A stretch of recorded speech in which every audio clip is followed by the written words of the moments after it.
जन्मों जन्मों से बार बार जन्म लेना, मरना, फिर जन्म लेना, फिर मरना, हजारों लाखों बार हुआ है किसी किसी के साथ। लेकिन जब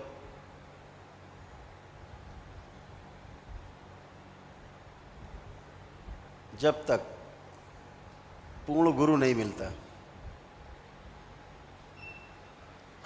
तब तक ये यात्रा चलती रहती है, यात्रा चलती रहती है। आप सब सौभाग्यशाली हो कि आपको गुरु के रूप में एक पूर्ण गुरु परम पूजनी बाबा जी मिले हैं, जो आप सबकी नैया पार लगाएंगे।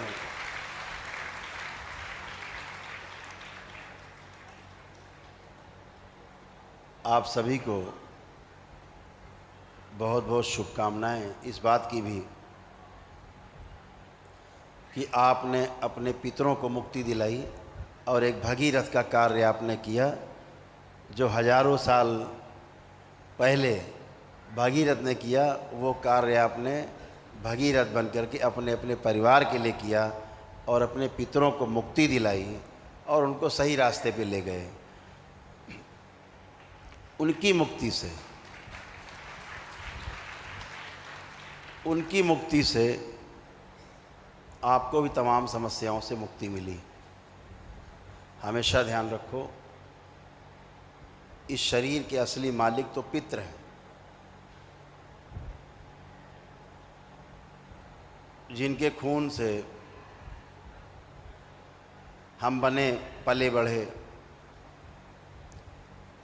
उनका कर्जा भी चुकाने का अवसर हम सबको परंपरा के रूप में मिला हुआ है। लेकिन बहुत दुख की बात है कि परंपराएं सिर्फ परंपराएं बन के रह गई हैं, असल में फलित होते हुए नहीं दिखती। तो परंपराओं पर से तो होता ही होता है विश्वास कम, स्वयं पर विश्वास कम होता है और अपने ईश्वर के ऊपर विश्वास कम होने लगता है। फिर हम अगल बगल के मजहब, पंथ, उनकी तरफ देखते हैं कि शायद यहाँ से कुछ मिल जाए। फिर भटकने का क्रम यहीं से शुरू होता है। तमाम दरगाहों में, मज़ारों में, तमाम जगह जा जा करके झाड़ फूक, टोना टुटका सभी करने की कोशिश की आप लोगों ने, उससे फल कोई मिलता नहीं। कर्म भोग और बढ़ जाते हैं। कुछ लोग बलि प्रथा से जुड़ जाते हैं, बलि दिला देते हैं निरीह जानवरों की, पशुओं की, पक्षियों की। उससे क्या मिलता आपको? आपको उससे मिलता है पाप और माँ का श्राप। जिस माँ के नाम पर आप हत्याएं करते हो, आपने की, आप दरबार नहीं आए होते तो जिन लोगों ने बलियां दिलाई और दी हैं, उनको नरक में भी, इन नरकों में स्थान नहीं मिलता जहाँ साधारण पुरुष जाते हैं। उनके लिए स्पेशल अलग से नरक बने हुए हैं, जहाँ पर इन कर्म भोग को काटने के लिए दंडित किया जाता है।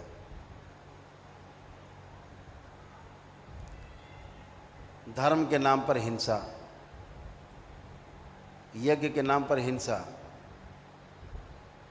हम जिंदा रहें इसलिए दूसरों को मारना, हम अच्छे हो जाएं इसलिए दूसरों की हत्या करना, और उनकी हत्या करना जो निरीह हैं, बेजुबान हैं। आप उनकी भाषा नहीं समझ सकते,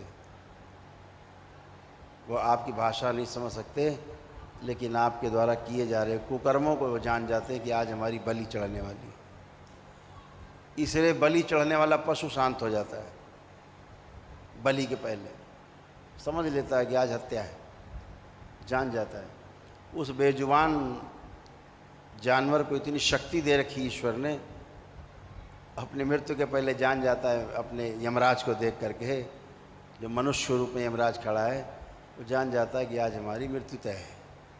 विरोध नहीं करता है, उसे पता है आज तुम हमें काट रहे हो, कल हम तुम्हारी जगह होंगे, कल हम तुमको काटेंगे, तुम हमारी जगह होगे।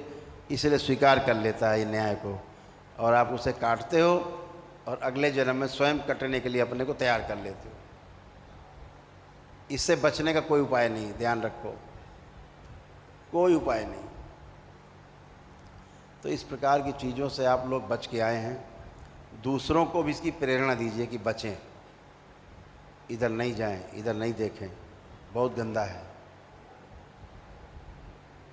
आज पूर्णिमा के दिन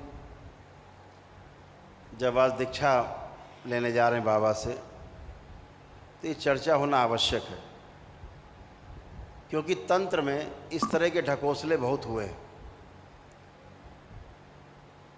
आज भी हो रहे हैं, जंगलों में नहीं मंदिरों में भी हो रहे हैं। और पंडे पुजारी कमाई खा रहे हैं, बकरों को कटवा के, भैंसे कटवा के पंडे पुजारी मोटे हो रहे हैं, और घर परिवार उनके पूरे सड़ रहे हैं, सड़ रहे हैं। देखा है हमने नज़दीक से, क्योंकि हमने उनकी चिकित्सा की है। हम देखते हैं कि सड़ रहे हैं पूरा परिवार, कोई अंधा हो रहा है, तो कोई लकवा मारा हुआ है, तो किसी को ब्रेन स्ट्रोक लगा हुआ है, तो किसी के पैर कट गए हैं, किसी को कैंसर है, किसी को एड्स है, घर में जूते चल रहे हैं आपस में, तो कोई शांति नहीं। और दूसरों को शांति पहुंचाने का दावा कर रहे हैं, आओ बकरा कटवा लो सब ठीक हो जाएगा। अपने घर में जो जूते चल रहे हैं, घर में जो पेशी आ रही पत्नी को, बेटियों को, लड़का जूते चला रहा है सिर पे पंडा जी के, वो नहीं ठीक कर सकते। उसके लिए करौली सरकार आते हैं, छुप के आते हैं।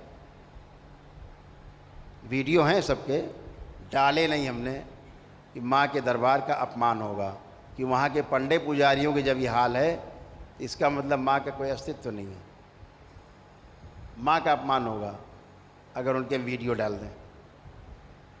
कैसे पेशियाँ ले रहे हैं बैठ के हमारे सामने, बड़ी पेशी ले रहे हैं, पता लगा पत्नी पेशी ले रही, खुद ही पेशी ले रहे हैं, लड़के ही पेशी ले रहे हैं, बेटियां पेशी ले रही। बेटियां ऐसी हो गई कि हिंदू धर्म को मानने को तैयार नहीं, मुस्लिम के साथ शादी करनी उनको। ये हमने पंडों का देखा है, वो ठीक किया है उनको दरबार ने। ये हाल उन पंडों का, जो आप जाते हो वहाँ तो कहते हैं सब ठीक हो जाएगा, बकरा कटवा लो। वो तो रोज ही कटवा रहे बकरा, वो नहीं ठीक हो रहे, नरक में जा रहे हैं, नरक में, घोर नरक में, और दूसरों को भी नरक में ढकेल रहे हैं। हम किसी के मांस मदिरा खाने का विरोध नहीं करते। दरबार आता है, वो कहता है हमें मांस मदिरा छोड़ना है, दरबार छुड़वा देता है क्षण में। लेकिन मंदिर में होने वाली हिंसा, यज्ञ के नाम पर, धर्म के नाम पर होने वाली हिंसा, एकदम दरबार को स्वीकार नहीं। दरबार आज विरोध कर रहा है और सदैव इसका तब तक विरोध करता रहेगा जब तक माँ कामाख्या के दरबार में बलि प्रथा बंद नहीं हो जाएगी, तब तक विरोध करेंगे।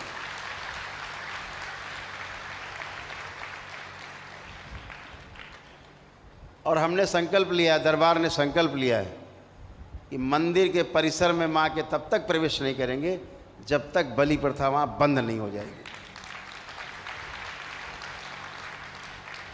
कामाख्या जाएंगे, मयांग जाएंगे, सब जगह जाएंगे, लेकिन मंदिर परिसर में प्रवेश नहीं करेंगे। तो हमें इन सब चीज़ों से बचना। तंत्र में इन चीज़ों की कोई आवश्यकता नहीं। तंत्र इसलिए नहीं कि उसको मार दो, इसको काट दो, उसका बुरा कर दो, उसका टेढ़ा मेढ़ा कर दो, ये तंत्र नहीं है, ये टोटके हैं। टोटके में और तंत्र में बड़ा अंतर है। तंत्र का अर्थ होता है व्यवस्था, यानी जहाँ व्यवस्था दिखाई पड़े उसे तंत्र कहते हैं।